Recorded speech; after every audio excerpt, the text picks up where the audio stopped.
Hello student, कैसे हैं आप। नेक्सस एजुकेशन पॉइंट में आपका स्वागत है। हम हाजिर एक नई वीडियो के साथ। आज हम बात करने वाले हैं MPS 001 राजनीतिक सिद्धांत। इग्नू यूनिवर्सिटी टॉपिक है समानता के आयाम बताइए। तो बच्चों, समानता के चैप्टर में हमने इससे पहले समानता और स्वतंत्रता के बीच संबंधों के बारे में चर्चा की थी। अब बात करेंगे समानता के आयाम यानी तत्व क्या होते हैं। उससे पहले हम समानता के बारे में जानेंगे। समानता का मनुष्य के जीवन में विशेष महत्व है। स्वतंत्रता की प्राप्ति की तरह मनुष्य में समानता की प्राप्ति की इच्छा सदा रही है।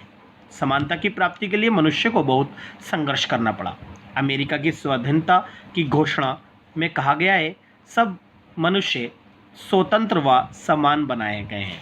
फ्रांस की क्रांति के पश्चात भी अधिकारों की घोषणा पत्र में कहा गया, सब मनुष्य स्वतंत्र तथा समान पैदा हुए हैं और वे अपने अधिकारों के विषय में भी समान और स्वतंत्र रहते हैं।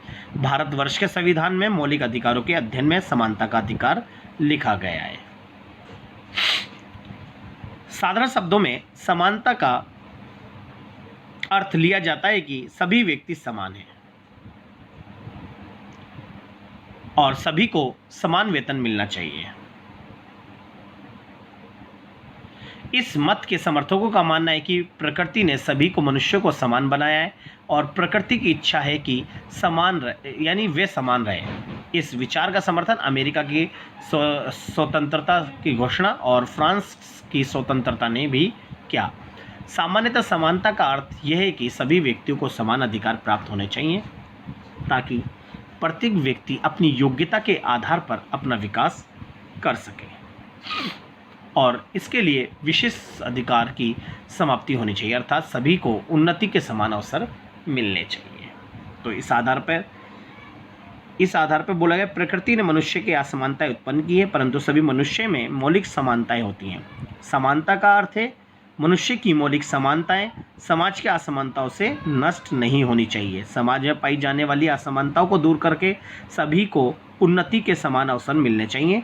किसी मनुष्य के साथ जाति, धर्म, रंग, लिंग, धन आदि के आधार पर भेदभाव नहीं होना चाहिए। समानता का सही अर्थ यह है कि व्यक्ति को समान अधिकार प्राप्त होने चाहिए ताकि प्रत्येक व्यक्ति अपनी योग्यता के आधार पर अपना विकास कर सके और इसके लिए विशेष अधिकार की समाप्ति होनी चाहिए, अर्थात सभी को उन्नति के समान अवसर मिलने चाहिए। तो अब बात करते हैं समानता के आयामों के बारे में एक एक करके। पहला है समानता के आयाम जो है वो है प्राकृतिक समानता। जी, प्राकृतिक समानता का अर्थ है कि प्रकृति ने सभी व्यक्तियों को समान बनाया है, इसलिए सभी व्यक्तियों के साथ समान व्यवहार करना चाहिए, परंतु ये विचार ठीक नहीं है। आधुनिक लेखक प्राकृतिक समानता का अर्थ नहीं लेते। प्राकृतिक समानता का अर्थ है कि प्रत्येक व्यक्ति में कुछ मौलिक समानता है जिनके कारण सभी मनुष्य को समान माना जाना चाहिए। तो प्रकृति समानता के बारे में अगर हम बात करें, वास्तव में जो मनुष्य के अंदर जो प्रकृति के द्वारा जो योग्यता क्षमता है, उन योग्यता क्षमताओं का विकास करने के लिए उन्हें बिना रोक टोक के प्राकृतिक वातावरण में खुला छोड़ देना चाहिए और मनुष्य को प्राकृतिक क्षेत्र में जो बहुत सारे अधिकार हैं वो प्रदान करने चाहिए, जिससे प्राकृतिक समानता स्थापित हो जाएगी। नेक्स्ट है नागरिक समानता। नागरिक समानता को कानूनी समानता का नाम भी दिया जाता है। नागरिक समानता का अर्थ है कि सभी व्यक्तियों को समान अधिकार प्राप्त हों, अर्थात कानून के सामने सभी व्यक्ति समान हैं। धर्म, जाति, रंग, लिंग, धन आदि के आधार पर किसी व्यक्ति के साथ कानून भेदभाव नहीं करता। कानून सभी व्यक्तियों को समान रूप से कानून से लागू होता है। इंग्लैंड, भारत, अमेरिका में कानूनों के सामने सभी व्यक्तियों को बराबर माना जाता है, इसलिए कानून यानी नागरिकों को बहुत सारे अधिकार दिए हैं, जैसे समान अपराध के लिए समान दंड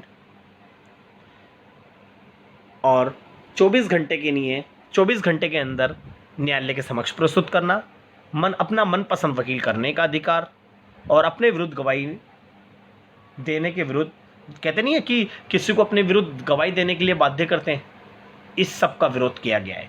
तो ये सारे जो अधिकार हैं वो नागरिक यानी कानूनी समानता लाने के लिए किए जाते हैं। अब नेक्स्ट है सामाजिक समानता। सामाजिक समानता का अर्थ है कि समाज के प्रत्येक व्यक्ति को समाज में समान समझा जाना चाहिए। प्रत्येक व्यक्ति को समाज का बराबर अंग है और सभी को समान सुविधाएं प्राप्त होनी चाहिए। किसी व्यक्ति से धर्म, जाति, रंग, लिंग, धन आदि के आधार पर भेदभाव न हो।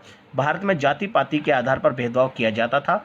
अब सरकार ने कानून द्वारा छुआछूत को समाप्त कर दिया गया और सामाजिक क्षेत्र में सामाजिक समानता स्थापित करने के लिए सामाजिक क्षेत्र में विभिन्न प्रकार के अधिकार और स्वतंत्रता प्रदान की जाती है, जैसे स्वास्थ्य, शिक्षा का अधिकार, सार्वजनिक स्थल का प्रयोग करना, तालाब, कुएं का प्रयोग करना आदि। इन सभी अधिकारों का प्रयोग करके व्यक्ति समाज में सामाजिक समानता स्थापित करता है।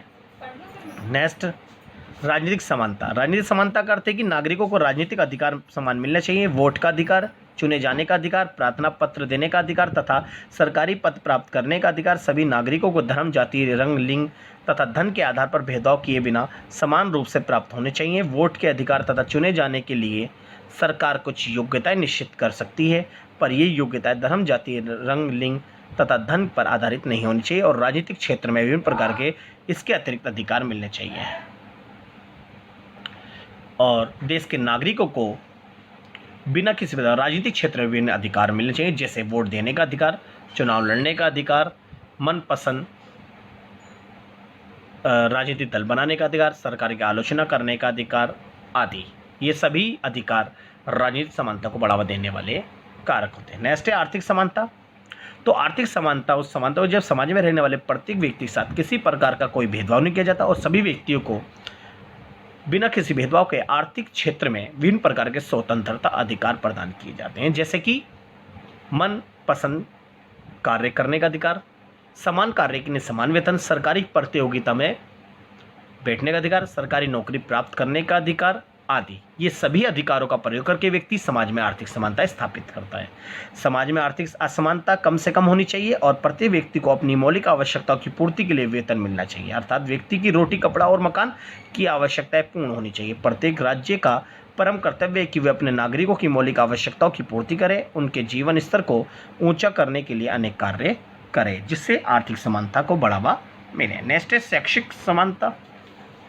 लोकतांत्रिक राज्यों में शिक्षा का बहुत महत्व है। कोई भी व्यक्ति बिना किसी शिक्षा के अपने व्यक्तित्व का विकास नहीं कर सकता। इसी कारण लॉर्ड ब्राइस जैसे विद्वान ने भी शिक्षा पर बहुत अधिक जोर दिया।